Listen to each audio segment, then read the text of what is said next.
the less you use ChatGPT now, the more you are going to stand out. There are still some structural things to creating content that AI can absorb quickly, and even as humans, we can absorb quickly.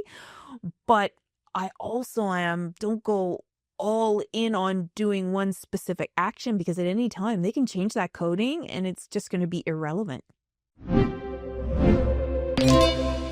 Welcome back, AI Explorers, to another episode here on our podcast. We'd like to welcome Lynn Colepaugh, who's the founder and CEO of Cyber PR Army, which is a digital marketing agency that's based in New Brunswick.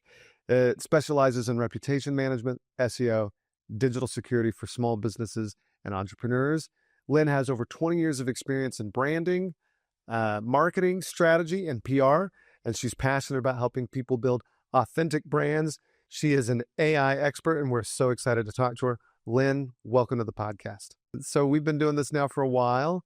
A lot of people in different areas of artificial intelligence. And like Warren mentioned, not all the marketers we meet are embracing AI to the same extent. How do you feel about it? How is your approach different? Why have you embraced AI? That's a lot of questions. So I'll lean more into the how I've embraced it. So how I've embraced it is more as a mirror, a reflection, a decision launch pad, that unknown quality that I feed information about myself so that I can make better decisions. So when I'm even just looking at potential clients or potential RFPs I'm going to pitch, I will run it through the AI and say, okay, you have my Gallup strengths. You know the clients that I like. You know the projects that I've been excited about. Which of these RFPs aligns with me and the company? And it's like numbers 1 and 3. You can do 2 and 4, but it's not really in your headspace.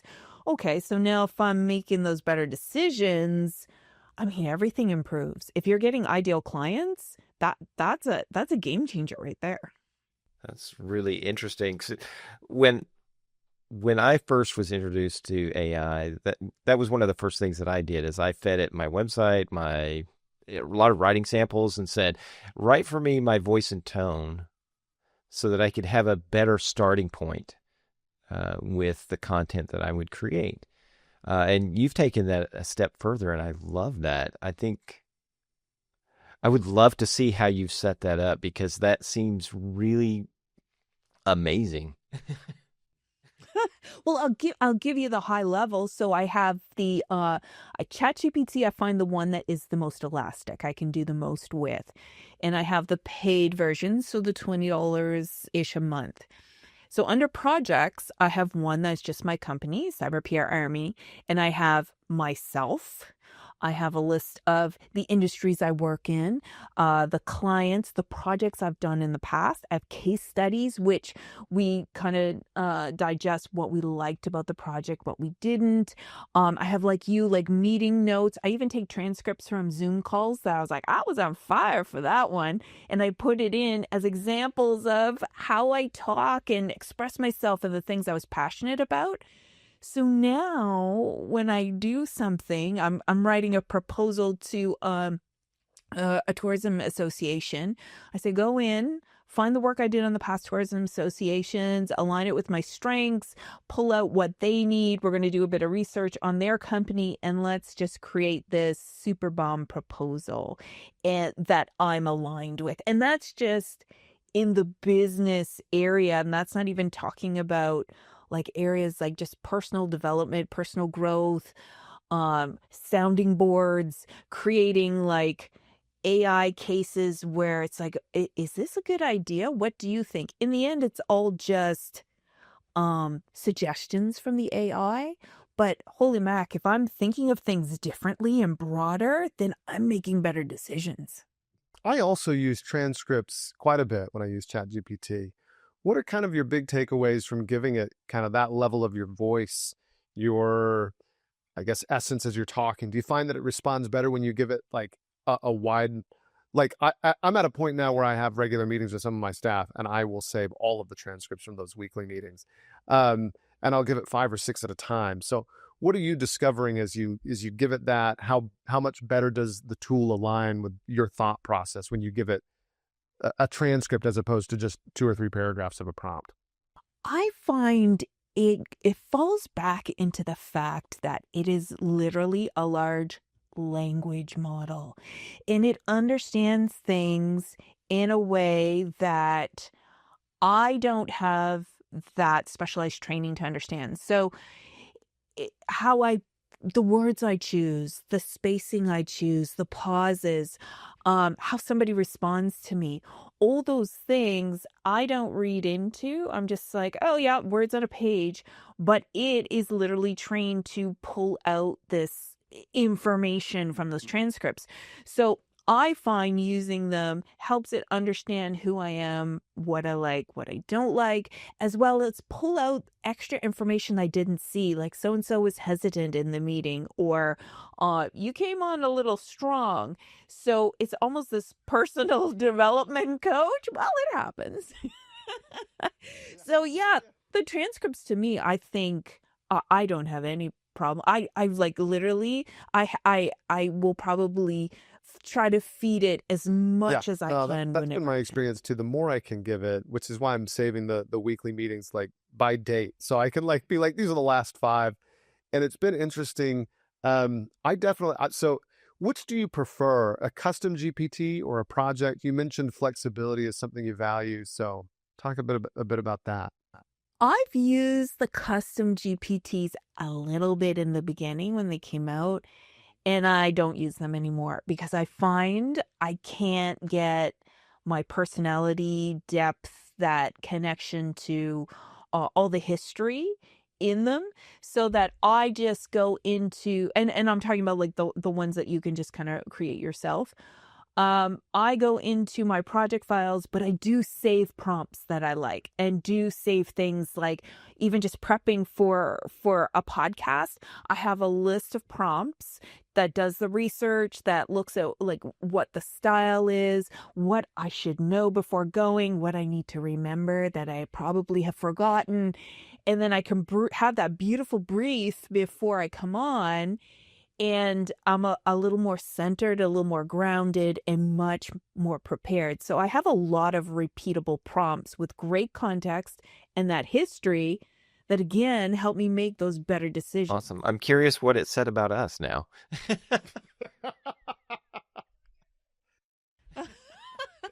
Well, here, let me just think. You know what? I kind of have it open in the screen. Oh, It said it was going to be very casual, very like, let me see, what did it say? Guest prep sheet. Focus: AI, automation, gen tech, ethics, agents, real world applications.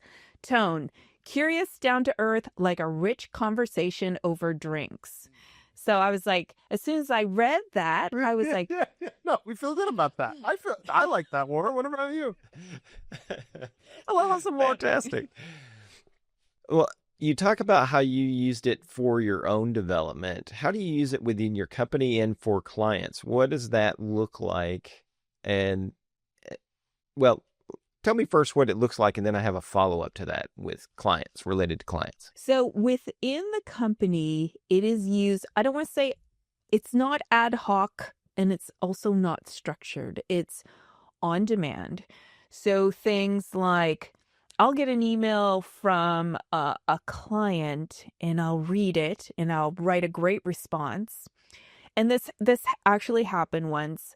I got the ChatGPT to just check the grammar, and it made a little quip because my large language model ChatGPT has a personality, and it said, well, you know what? Let's make this email less from your villain Lair and soften it up. And that led to a whole other discussion on, what do you mean? So I write do you from a program it villain Lair. specifically to have a personality? Like, do you tell it act as a sassy companion, or like, what do you do? I have generated over months history with it of just conversation. So not conversation that's business wise, just things I like, things like, I'm a huge anime fan, and just cultural references. So it pulled out this villain Lair, and I'm like, well, before we start digesting that. What do you mean, villain layer? And it went through and it's like, well, I'll give you here are the examples because all those are saved in the project files. It says you write really cold. So I was trying to get somebody to make a decision about their website. Oh, wow. Like, do you want this website? It was driving me crazy. And I basically kind of said, can you please make the decision within 24 hours? And the AI said, you sound like a bomb's going to go off in 24 hours. Like you're sitting there petting your weird cat. And I was like, okay, well, so we have a new writing scheme that is Villain Lair, and on the other end is Rebel Tavern.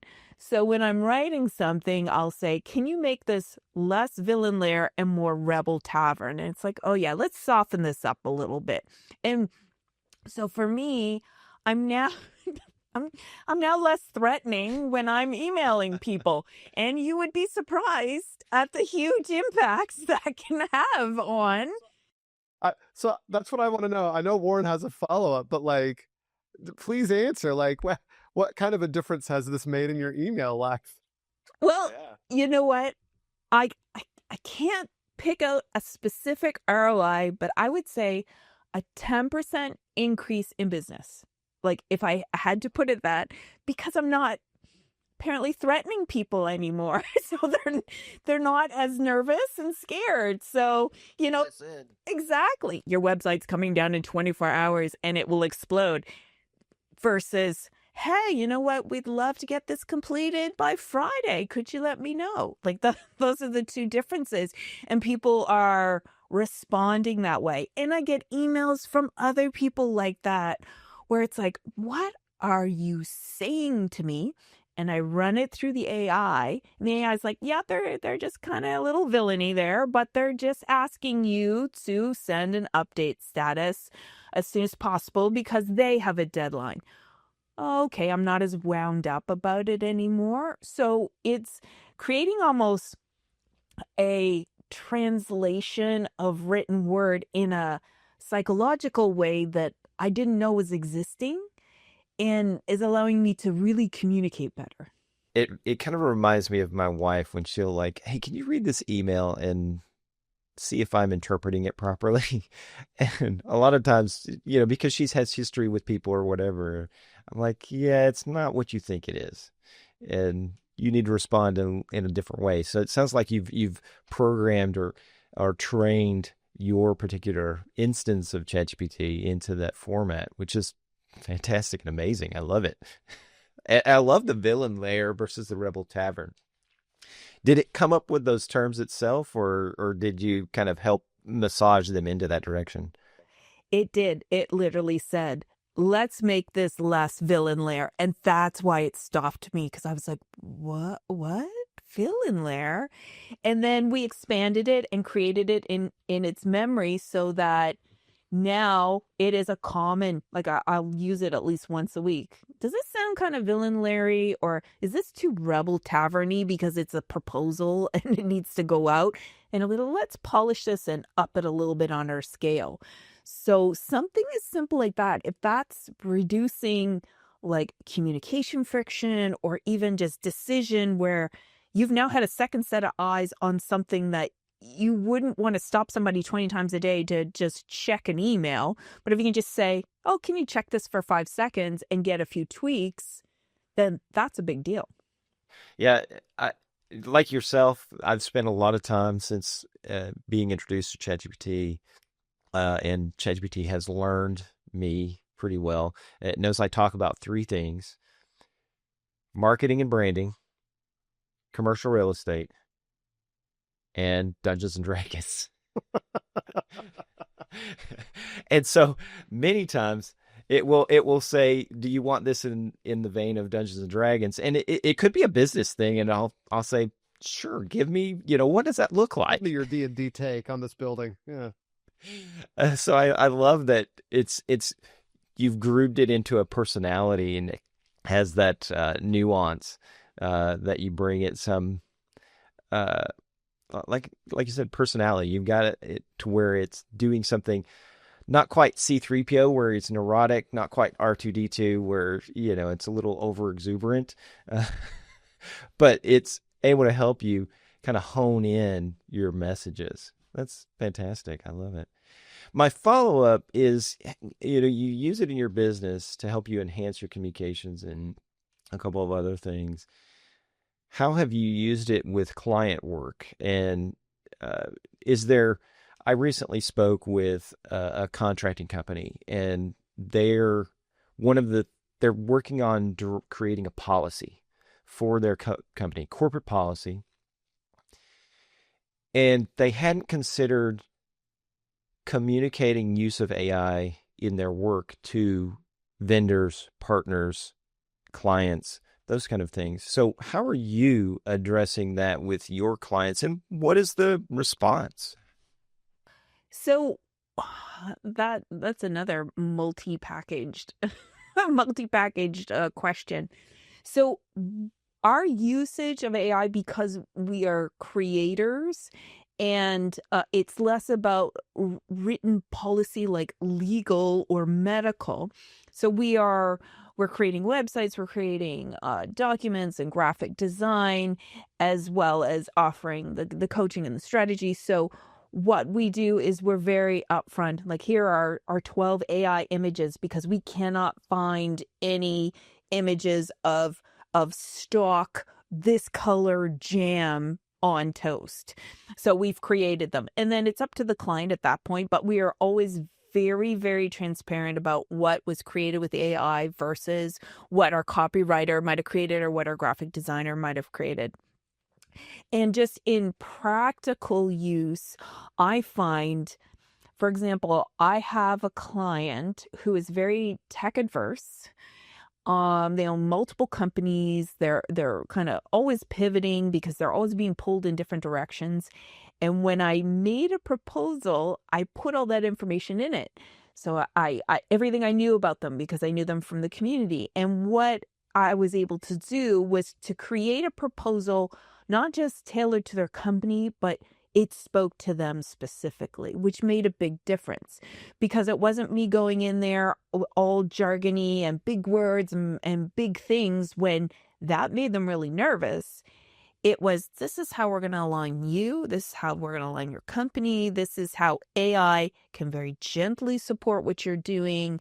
And this is the long-term strategy. So I find the two of those, one, AI helps me relate to the clients better and make better proposals, better programs, better strategies. And the second part is, we always communicate what is AI versus what is stock versus what our photographer took, because it is a super gray area. I had a client, they were doing a senior living community, and some of the stock art that they provided to me, when I used it, they came back and said, "Oh, we've used this for that and this other photo for this. Can you?" And I was like, "Well, you sent me this to use."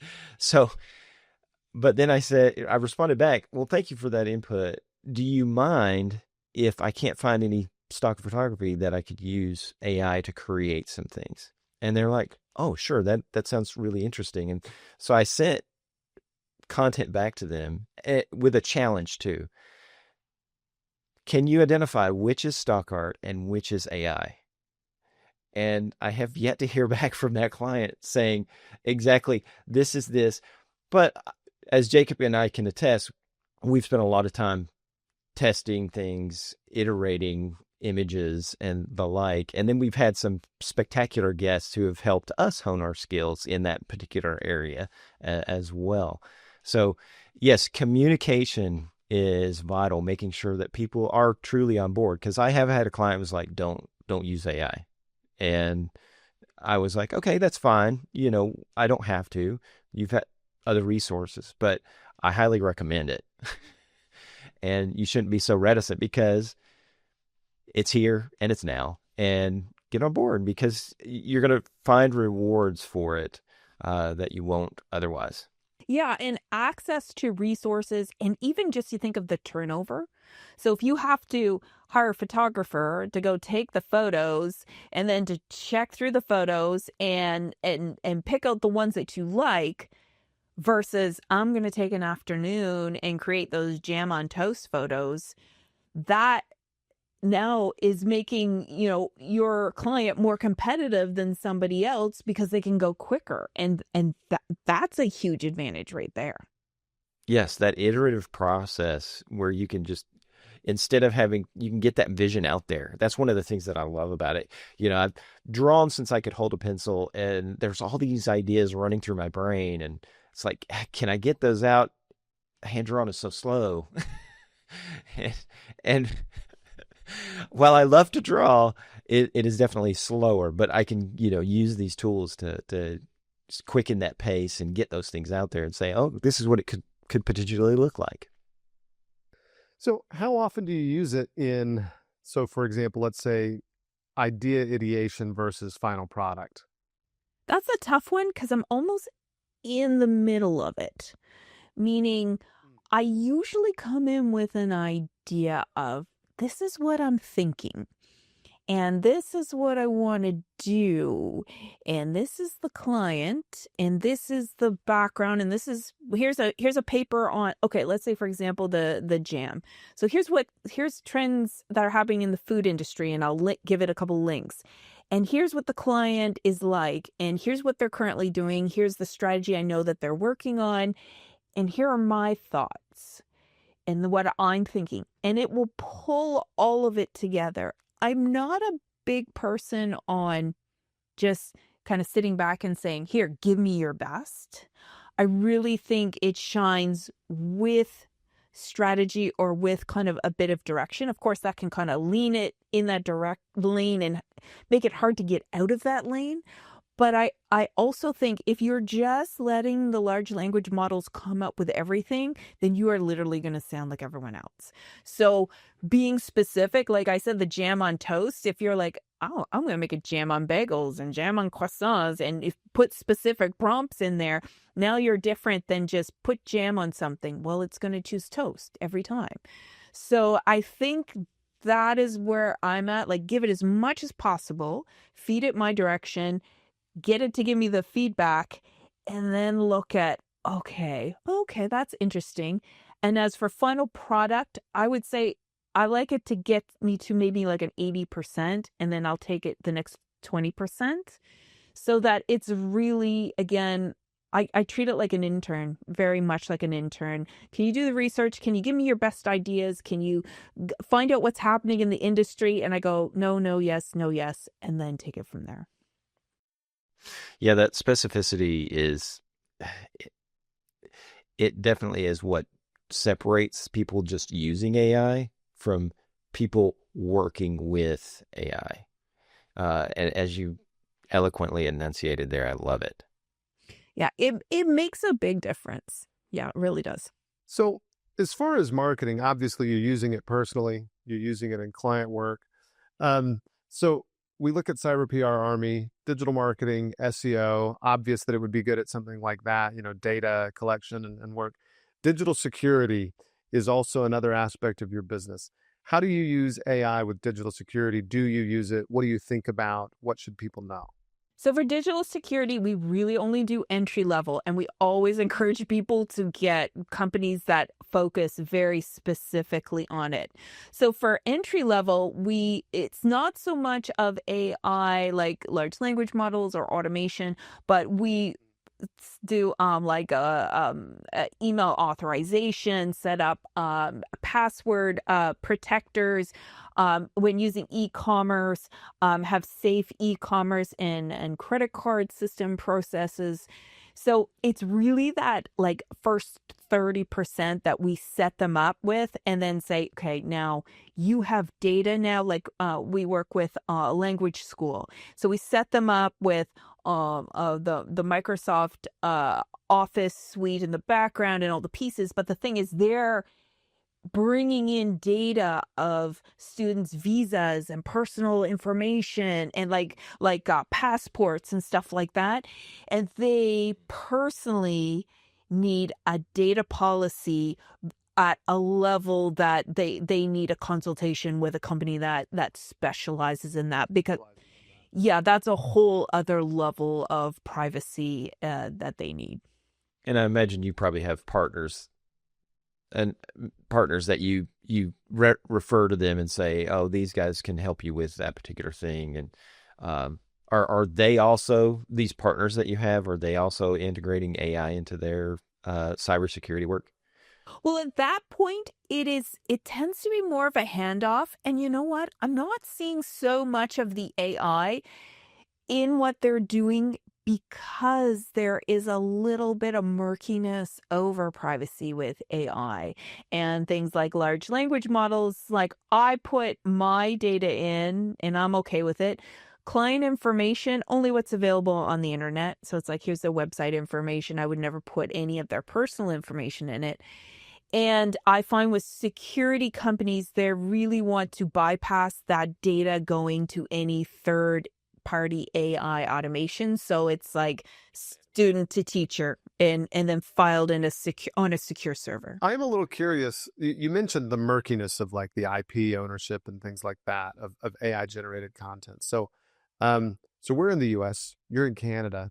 I don't even know how or why it would be different in Canada, but what's the general sense there in terms of like who owns what you make with AI, those kinds of things? Any sense of that?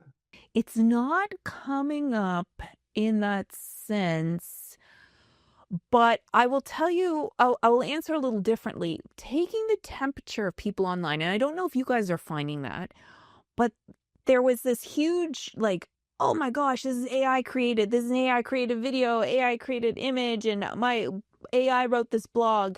And now there seems to be the rebound of, oh, I would like to see something written by a human because I've seen that same ChatGPT kind of text, or I've seen that same kind of glossy feature on a lady's cheek.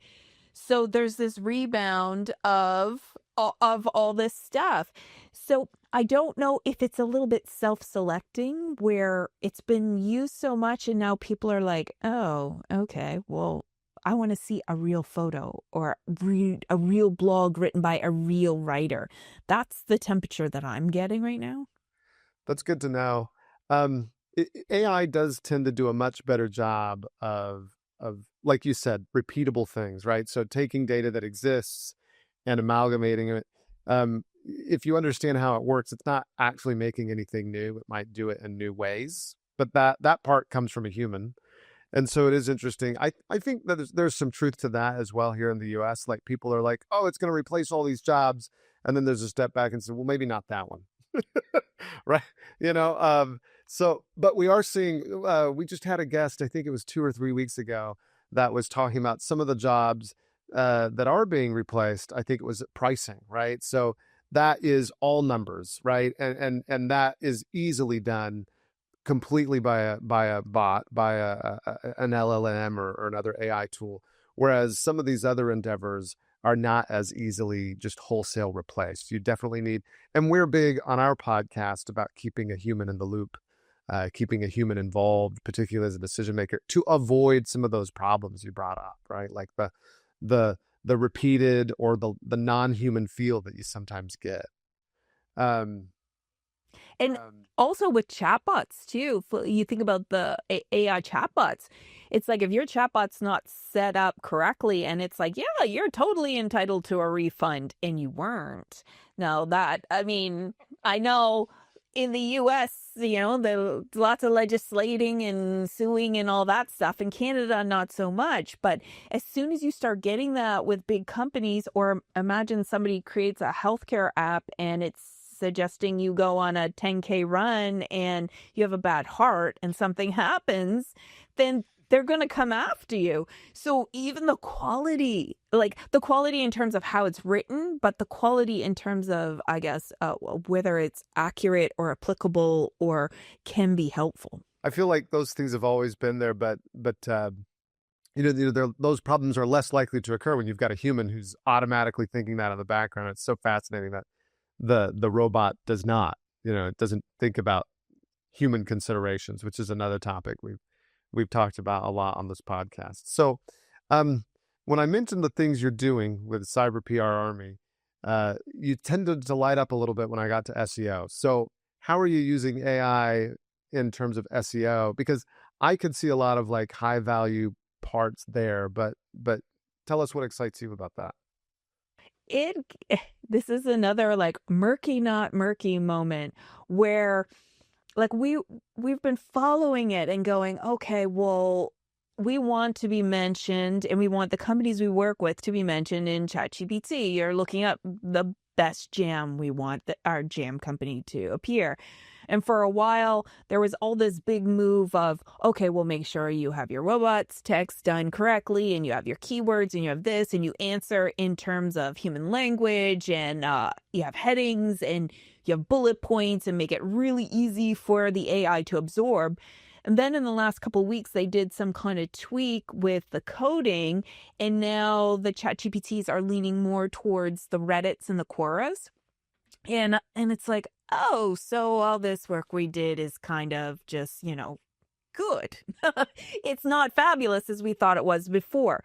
And I think SEO right now is so interesting because it's in that wild west of, gosh, what's going to happen? And even, and you can correct me if I'm wrong, because I literally just saw the headline this morning and it was something along the lines of how ChatGPT saved Google, where Google was being under controversy for monopolizing search, but now that ChatGPTs and Geminis and all that are surfacing as search options, now Google doesn't have that monopoly anymore. So Yeah. even just segueing back to SEO, I think it's about being honest and relevant and thoughtful. And I think the less you use ChatGPT now, the more you are going to stand out. There are still some structural things to creating content that AI can absorb quickly. And even as humans, we can absorb quickly. But I also don't go all in on doing one specific action, because at any time they can change that coding and it's just going to be irrelevant. Yeah, the same with Google. I mean, I've worked with SEO and the like for years, and our social media people that I've worked with, they're always complaining about how the algorithms are changing and things like that. So it's a moving target. So what are you, in the same vein of SEO, what are you seeing where it's converting into AEO, answer engine optimization, instead of search engine optimization? So we've got these two kind of camps now, search engine versus answer engine. What are you seeing in that particular vein and fight, I guess you would say? An emerging question, which I'm actually constantly researching.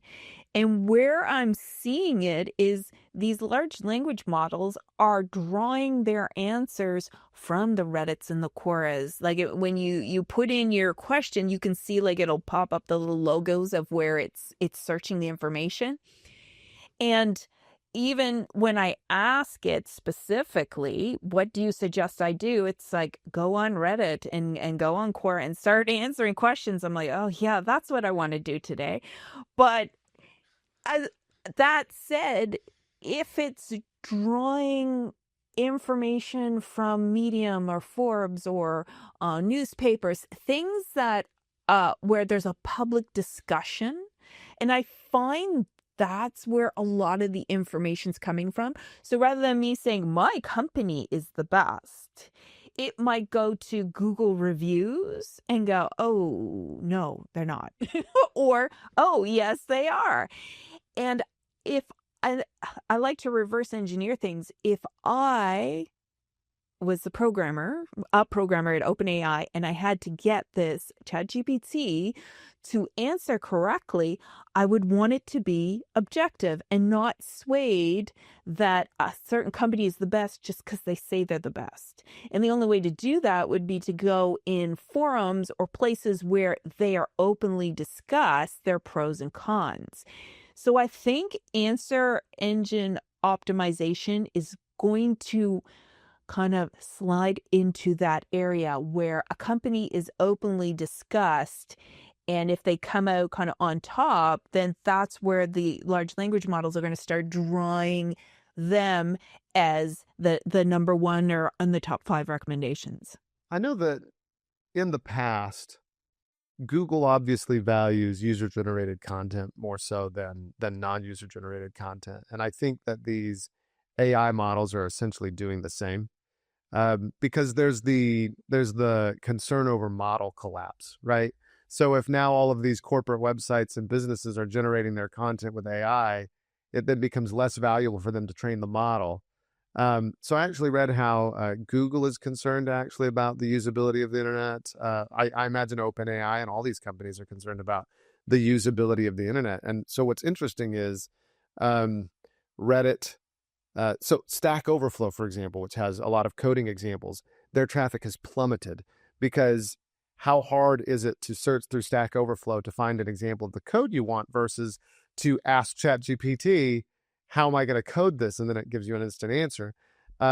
So what's interesting, and I know that this will happen because we've been in marketing for a long time, right? Like each of us apparently has done enough marketing, is all these people are going to be telling their clients, well, go on Reddit, go on Substack, go other places and answer questions. And then how are they going to answer them to maximize their time? They're going to go to ChatGPT, get an answer, put in the thing. And then ultimately, even though it's supposed to be user-generated content, it's going to be AI-generated content on these user-generated platforms. And it is a problem that we're going to have to figure out over the next several years. So, or months, who knows? There's an interesting feedback loop there, Jacob. Yeah, no, it's true. It's totally going to happen because all the businesses are going to be like, how do I take advantage of this? I'm going to go on Reddit all day, every day.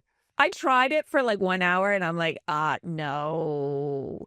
And it's so, yeah, but you're absolutely right. When you read through it, you're like, this obviously was created by AI to kind of maximize the fact, oh, you're having problems in your business on Facebook? You could just do this. Oh, and my company, blah, blah. And you see almost this kind of same prompt happening each time.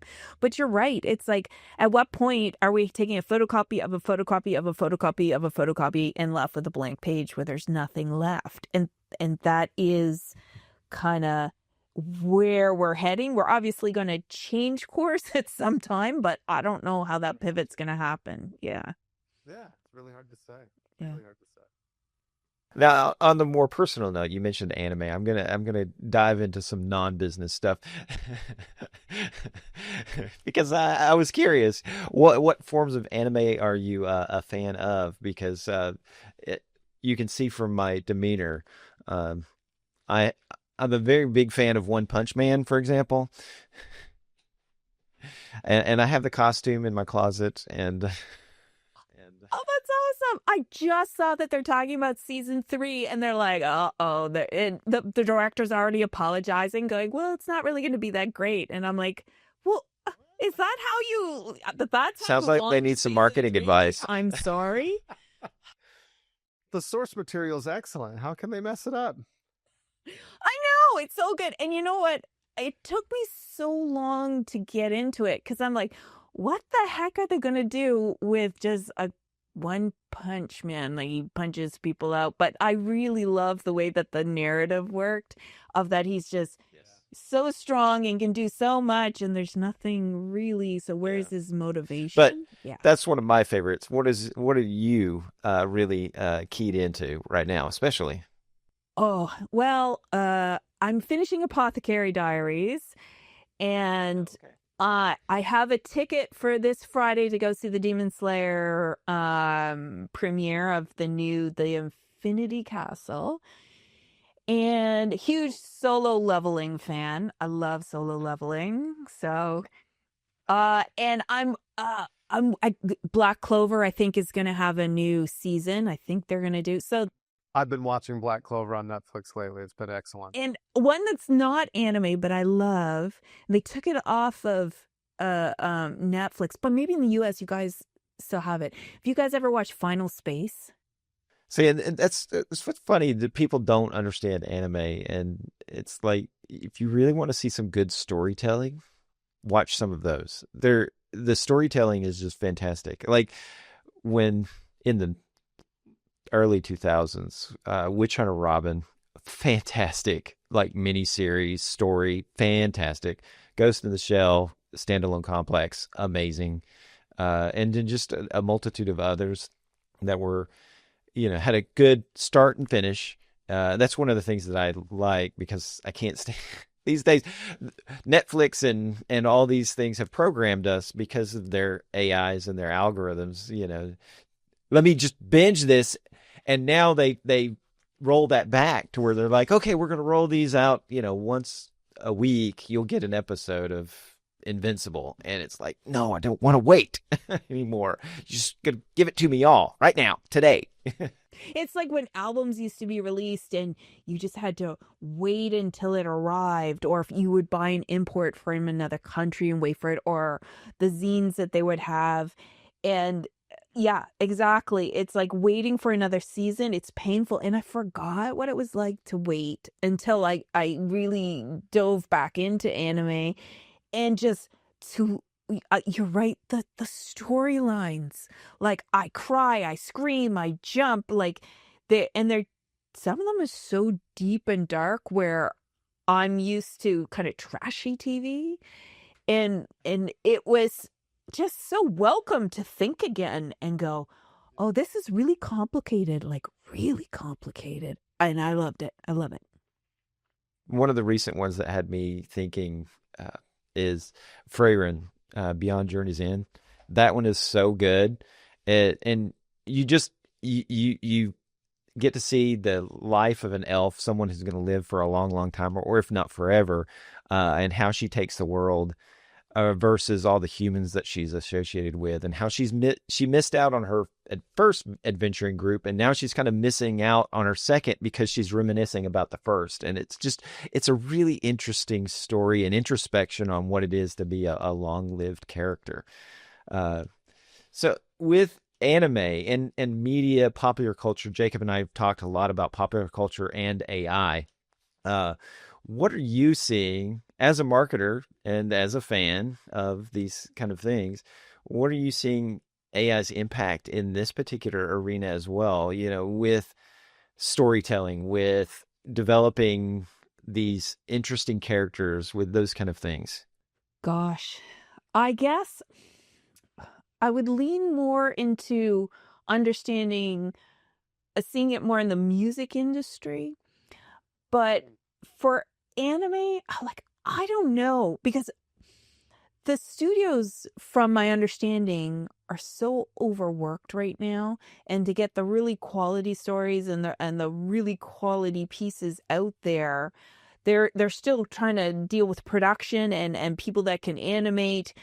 And I guess it's more of a question back in the industry, because was Blue Eye Samurai done in the US? Like, it wasn't a Japanese anime, was it? It was a US one, I think. I believe it was anime. Yeah. And I love that story. It's beautiful. So I'm wondering, It was very good. Is there going to be a shift to more studios outside of the core geographical area producing anime and anime style animations, I guess? And is that going to allow them to produce faster? Is it going to allow better storyboards? Because you can put a story into AI right now, a large language model, and say, can you improve it?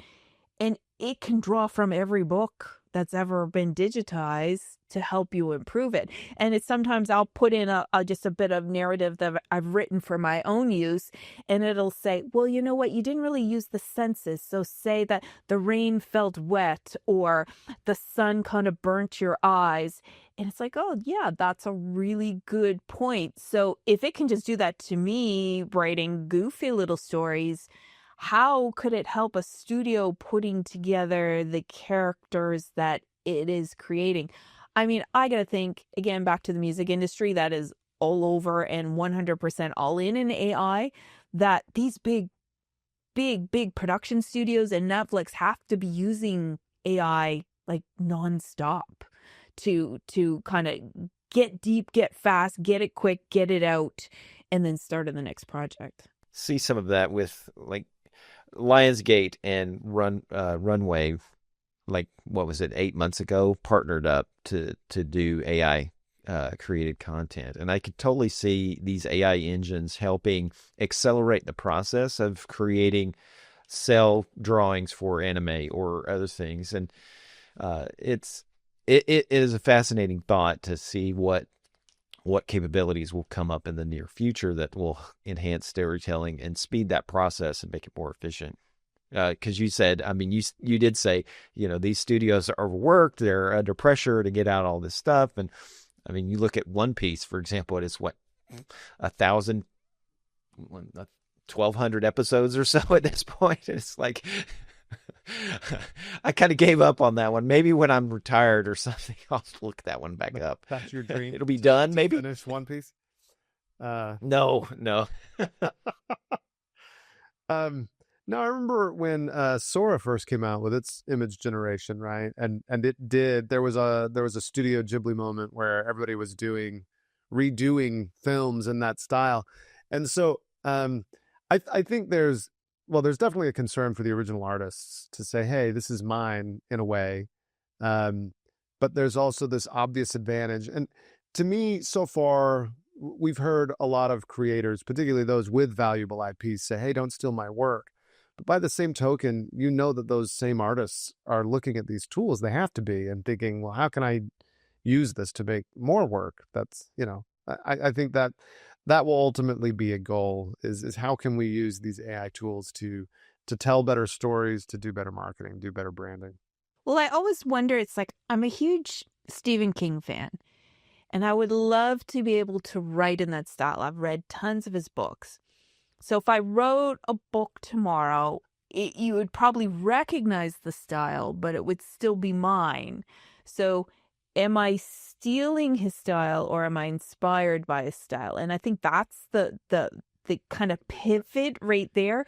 Whereas like AI, like in the music industry, you are going to have, like, I'm surprised it hasn't been done yet, but just cloning Elvis's voice and Elvis Presley singing tons of songs, because in his original publishing contract, it wasn't written in there that they couldn't do it because the tech didn't exist.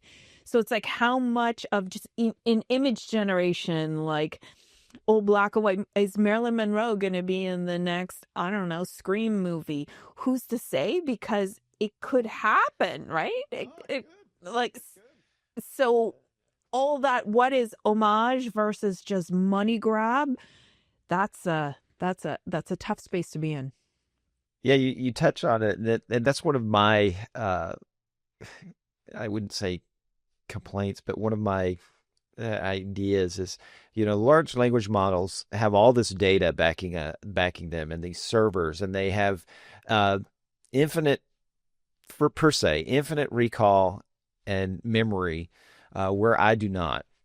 And whenever I'm going to design a marketing piece or design a brand or something like that, I searched the internet for samples of things, that a client liked, or that was in the creative brief or something like that, so that I could be inspired. And I have I'm sure you do too, a library of content that I've scraped the internet for years that I love. And so, that question of what is inspiration versus what is copying is going to be an interesting one to tackle over definitely the next several years as we integrate AI into marketing, into design, into these creative spheres. So yeah, I love your take on it as well. So yeah, it's a very murky area, because as artists, we're always inspired by the generation that came before us. So what is like an exact copyright, and can you copyright an art style? Like, I know you can copyright tattoos, you can copyright logos, you can copyright all kinds of things, but yeah, it's like style. How do you copyright style? Like, that's a challenge. Yeah. So I'm a U.S. lawyer, and we do deal with some of these issues. And yeah, but marketing law. It's a whole other set of good questions that we tend to talk about. I've got one of my partners here in the office is really big into those IP issues, and we do talk about it frequently. Lynn, we have really enjoyed having you on our podcast. There's been a fun conversation. However your AI described it, fun, conversational, casual, right? I hope we've lived up to the expectations. uh, we didn't peel back the villain layer in this conversation. I felt you were very warm. um, how about you give a shout out for yourself in terms of, so anybody who's listening knows how to find you, hire you, get your help. What should they do? What should they look for? So my name's Lynn Colepaugh. I'm the founder of Cyber PR Army. We do AI, digital strategy, and we do the stuff, the creation of the stuff. And I have a special webpage set up. It's cyberprarmy.com/thecastle, where you can grab a whole bunch of freebies, or you can even set up a 30-minute coffee chat with me if you just want to kind of chat and figure things out and try to move on to where you need to be going. That's the place to do it. This is excellent. So thank you so much for being with us. And yeah, we'll have to have you on again sometime. But thanks for the chat, and we will make sure that this gets posted and sent out. Yeah, thank you. Well, AI Explorers, thank you for visiting with us today, and the great Lynn Colepaugh. It was fantastic to have her on and learn about her use of AI in marketing and PR. And if you really enjoyed this content, make sure you like and subscribe, and we'll see you on the next one.